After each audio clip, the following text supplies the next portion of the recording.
Welcome to ThinkTech on OC16, Hawaii's weekly newscast on things that matter to tech and to Hawaii. I'm Duke Oishi. And I'm Donna Blanchard. In our show this time, we'll cover a new play that'll open the 45th season at Kumu Kahua Theater. It's called Joker, and it deals with a man who is stuck in the past and destroying relationships in the present. We'll watch the actors do a table read at the Agora Indoor Park in Kaka'ako. Our neighbor, Kumu Kahua, is committed to doing local plays, and we always enjoy watching them ramp up for a new season. The first show in the coming season is Joker by playwright Yilong Liu. It is very avant-garde, particularly in view of the recent Supreme Court decision on marriage equality. It will be playing at Kumu Kahua Theater from August 27th to September 27th. In the wake of the fight for marriage equality, the character Joe's normal, simple life unravels as a promise kept is threatened by a visit of a man from his past. It's about a man who says, "What a manipulative creature you still are, Joker. You can't sit out this fight anymore, friend. Whether you like it or not, change is coming." This play is about a man's inability to let go of a lover who has passed away, which negatively affects his current relationships, as lies tend to do. He begins to harbor resentment and becomes a man who causes pain not only to himself, but to all those close to him. In order to keep his promise, he must keep those around him dependent on him.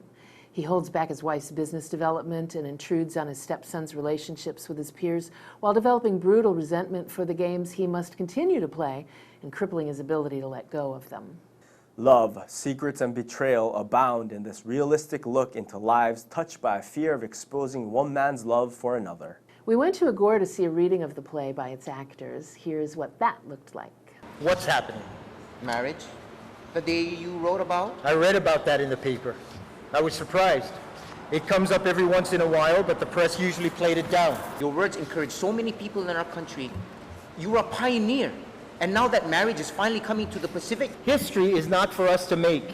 Does the sun come up because we cried in the dark? No, it rises because it's time. Do you have any idea how terrible it was to lose contact with you? We thought you were dead. Every time I visited your grandmother's grave, because I promised. Because you asked me to. Thank you. Every time. I would put a little extra bunch of flowers next to hers for you. Sometimes when I was there, I would wish that she was still alive. That you were still there taking care of her. That we hadn't lost you. How do you think I finally found you?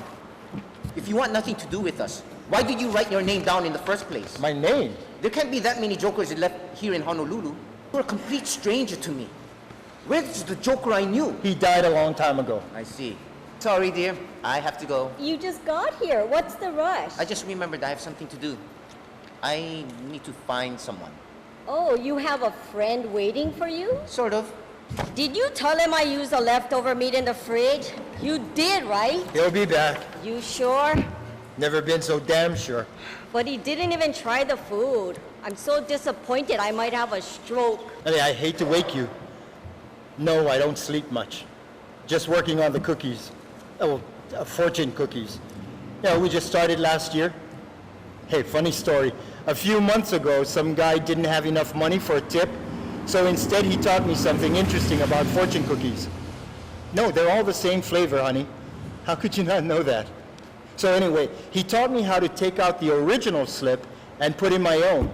That's when I started to make my own fortunes. I sort them into relationships, friendship, family, success, luck. Then I give different cookies to different people based on what they need to hear. Well, seems like yesterday.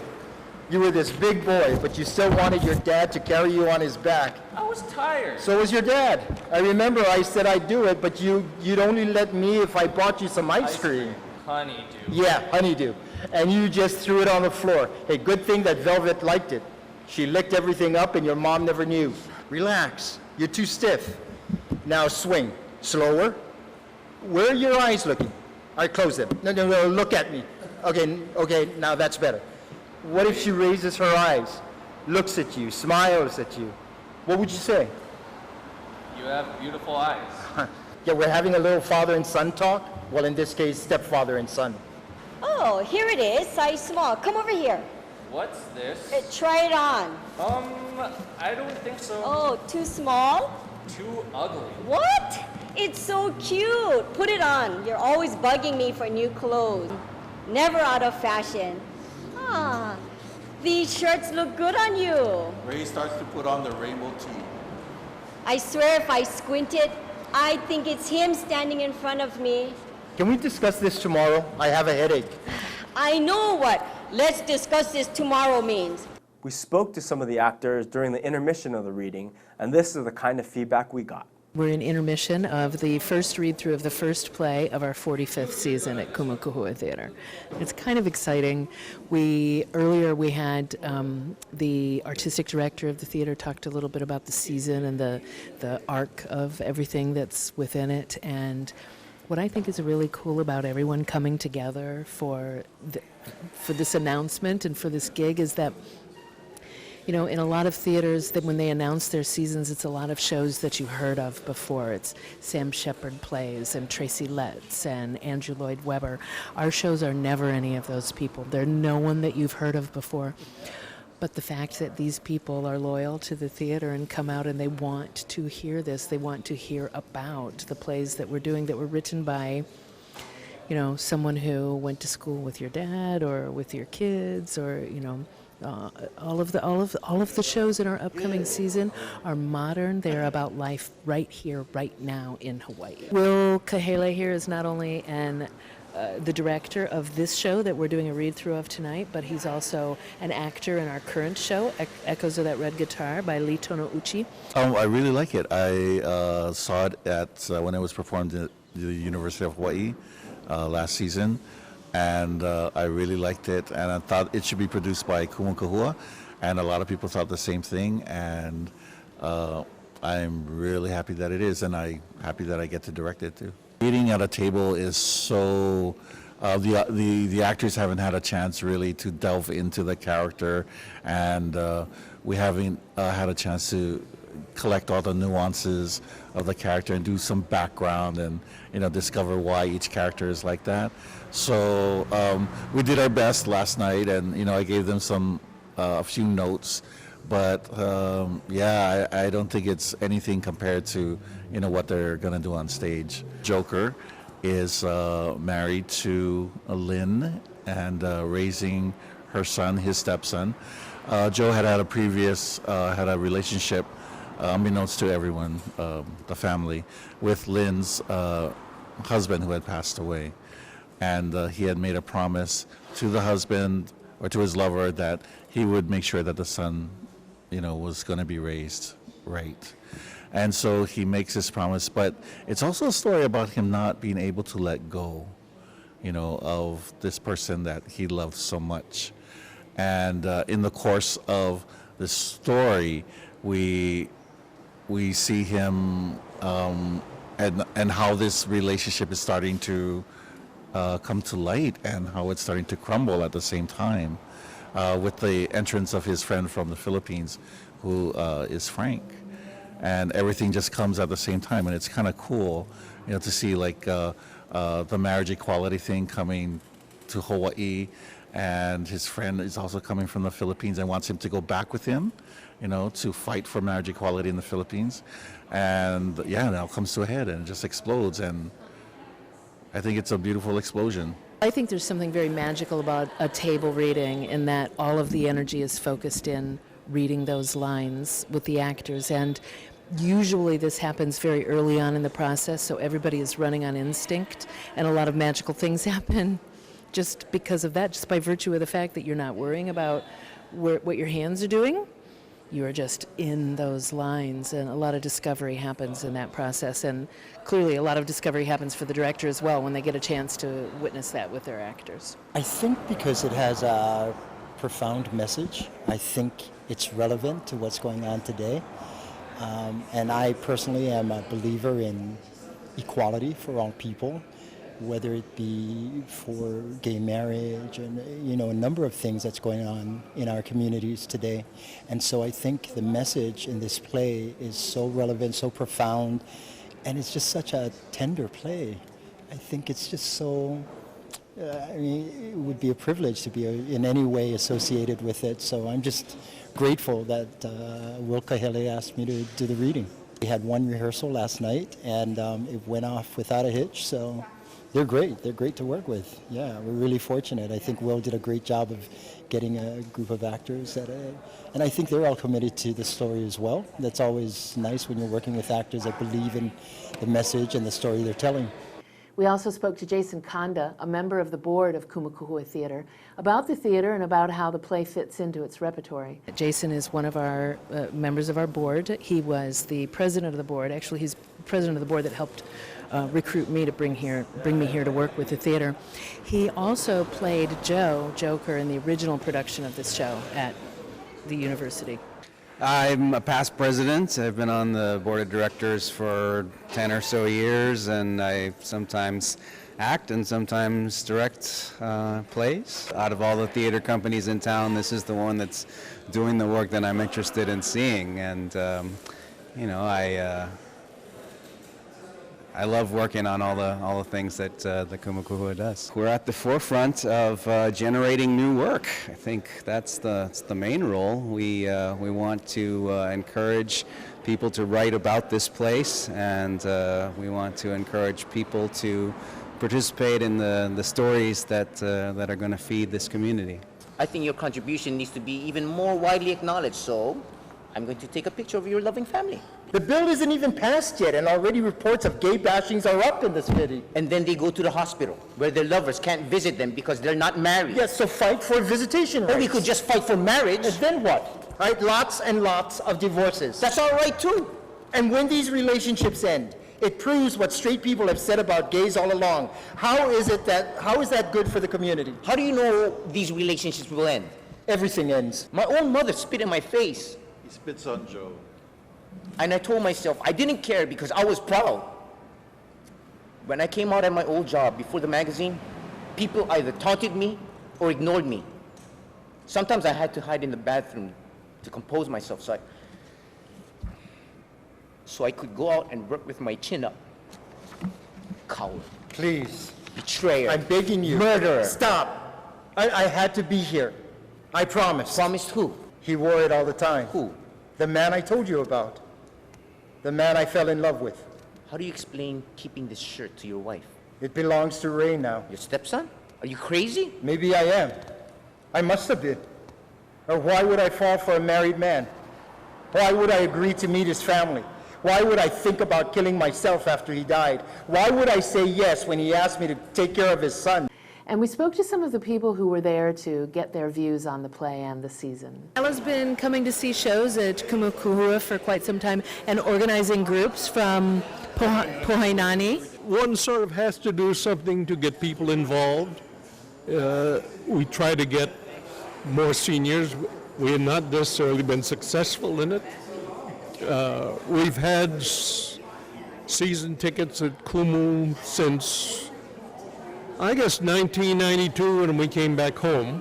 This is Dan Secchi. He's president of our board of directors. He's an actor and an actor of stage and screen, and a storyteller, and a real asset to Kumu Kahua Theater. Well, I think it's exciting. It's an unusual play, obviously.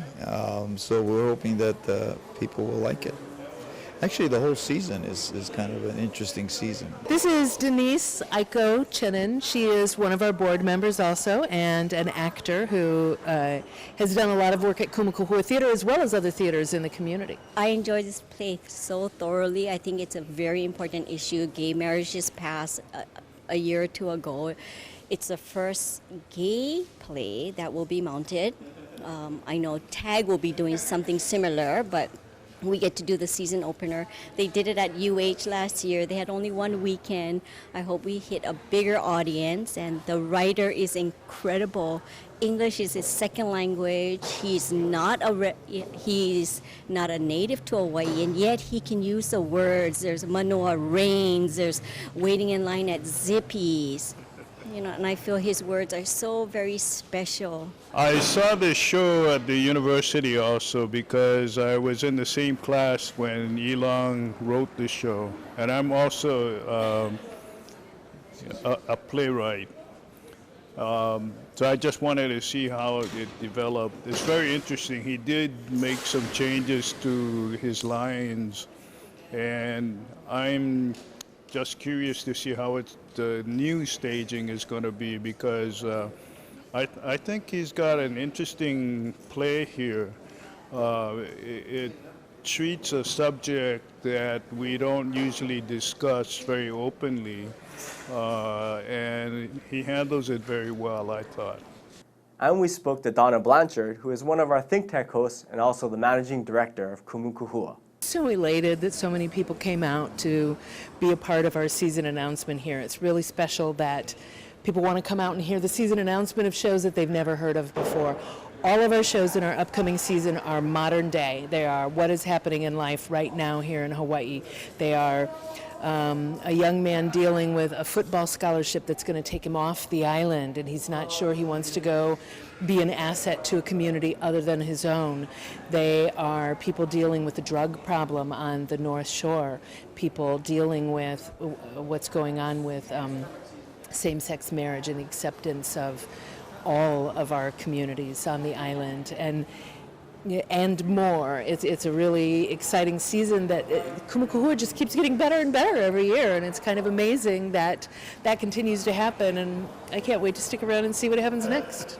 And finally, we spoke to Wei Fang, who manages Agora, to get a handle on what Agora can offer Kumu Kahua Theater and other organizations seeking a venue in Kaka'ako. So the space is called Kaka'ako Agora.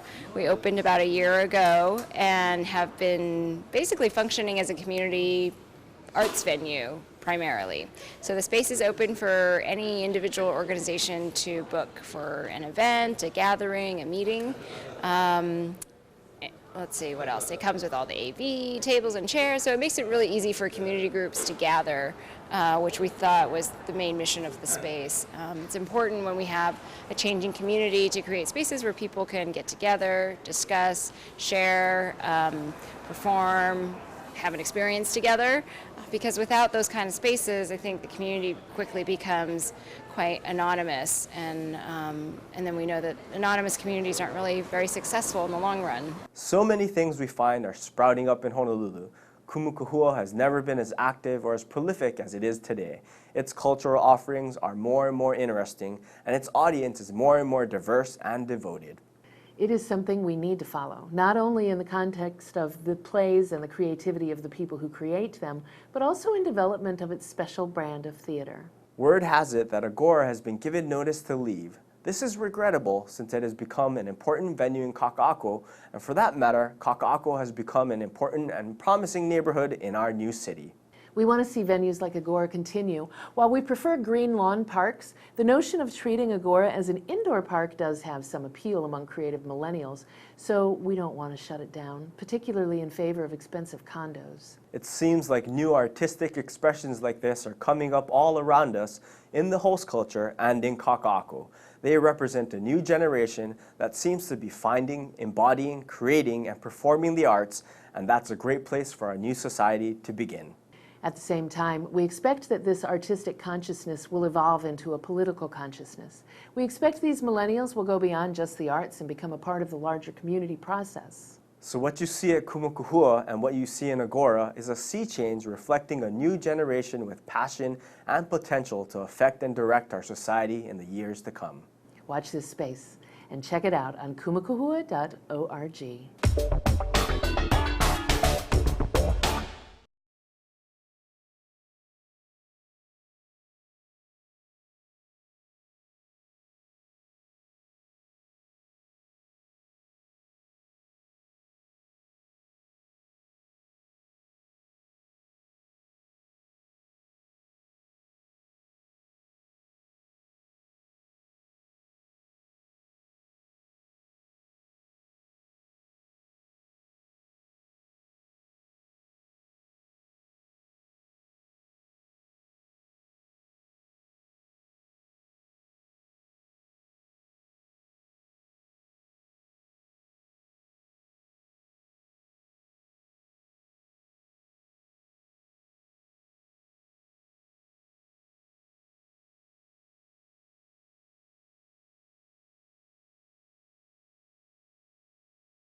And now let's take a look at our ThinkTech calendar of events going forward.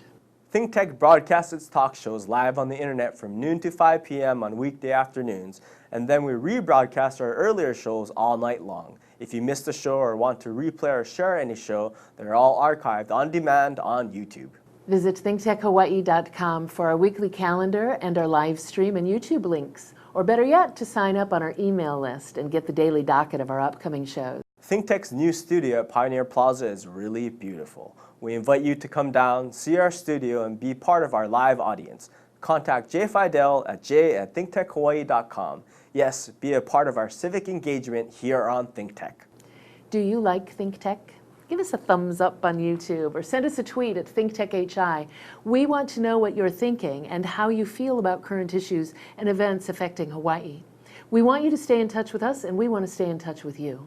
Let's think together.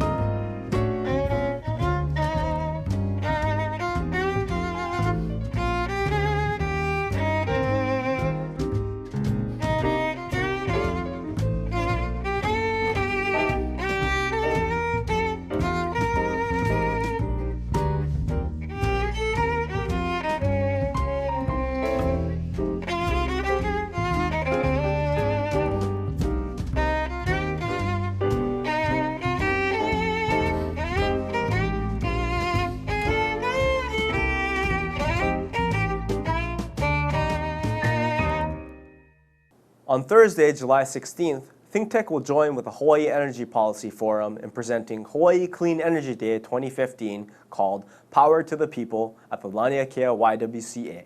The program will be broadcast around the islands. It will take up the transformational developments in energy taking place over the past year, and it will discuss and ask attendees and viewers to express their views on critical policy questions going forward. Join us and raise our awareness about the profound changes taking place in Hawaii. Be a part of the conversation and sign up to attend on hawaiienergypolicy.hawaii.edu. And now, here's this week's ThinkTech commentary. I'd like to talk about Islamic State militants. In particular, let's talk about Sunni Muslim jihadists following the caliphate known as ISIS or ISIL. A caliphate is a form of Islamic government led by a caliph, a person considered a political and religious successor to the Prophet Muhammad and a leader of the Muslim community. ISIS declared itself a caliphate in June of 2014. ISIS means Islamic State of Iraq and Syria. Their aim is to build a new country consisting of Syria and Iraq and a few other Middle Eastern countries for Sunni Muslims. ISIL is the emerging term which recognizes that the group is now extending their influence beyond Iraq and Syria. The L stands for Levant, which is an approximate historical geographical term referring to a large area of the Eastern Mediterranean. ISIL is linked to Al-Qaeda in Afghanistan and Pakistan, and the Taliban, which also began in Afghanistan and Pakistan and are dominant in Iran and Iraq. The Al-Shabaab in Somalia is tied to ISIL, and the Boko Haram in Nigeria has taken a vow of fealty for ISIL. These groups have followers in the Philippines, Indonesia, China, Myanmar, Bangladesh, India, Turkey, Syria, Saudi Arabia, Yemen, Egypt, Libya, Algeria, Nigeria, France, the United Kingdom, the United States, and Canada, among others. They want to enforce their view of conservative Islamic traditions and values. Anyone not following these traditions and values is an infidel. They don't want us around. How is it that they've grown so vastly and relatively quickly? Well, they are practicing some pretty brilliant tactics, appealing to the reptilian brain of the most likely candidates to join them and increase their strength. The reptilian brain is the rudimentary fight-or-flight governance center of the brain. When all is going well and our lives are comfortable, we don't access that center much. If you don't have regular access to basic life-sustaining necessities, if you live without physical safety or are an emotionally disconnected teen in Iraq or Iowa, you're probably spending some time in that reptilian brain. ISIL fighters are either fighting on the front line or recruiting. They're using social media professionally, locating and luring disenfranchised, lost, and angry people. They offer solace, purpose, community, and care. They brag about their bloody battles on Twitter, and those who engage with appreciation, a favorite or a retweet, are exactly the people ISIL recruiters want, and they engage them with mind-blowing passion and immediacy. In Anna Ureli's book, In the Skin of a Jihadist, a young journalist enters the ISIS recruitment network, she describes a seduction of such strength, tenderness, and care that it could be found in the romance section of the library. That reptilian brain exists in all of us, and ISIL recruiters know that. All they have to do is wait for it to show up, whether because of civil unrest or emotional neglect. So let's work to keep it under wraps. We do that initially with human necessities like food, water, and shelter for Rohingya refugees and victims of the Nepal earthquake. And we continue to quiet that reptile with education. Don't allow yourself to believe that ISIL is over there and we're immune. We're not, but we're not powerless either. I'm Donna Blanchard, and this has been a ThinkTech commentary. We'll be right back to wrap up this week's edition of ThinkTech, but first, we want to thank our underwriters who are so very important to us.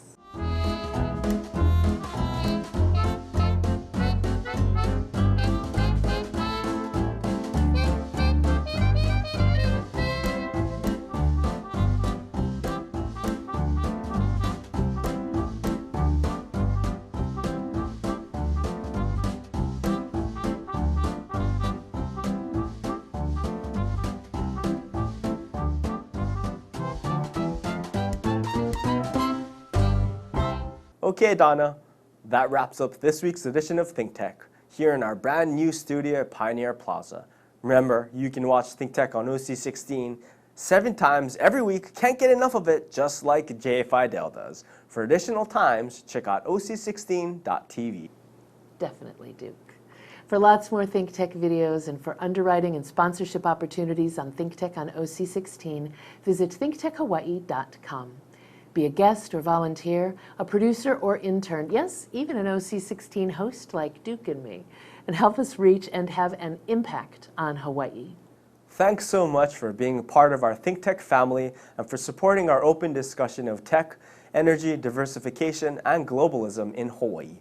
You can watch this show throughout the week and tune in next Sunday evening for our next important weekly episode. I'm Duke Oishi. Aloha, everyone. I'm Donna Blanchard, and I'll see you center stage Wednesdays at 2 p.m. right here on ThinkTech Hawaii. Aloha, everyone.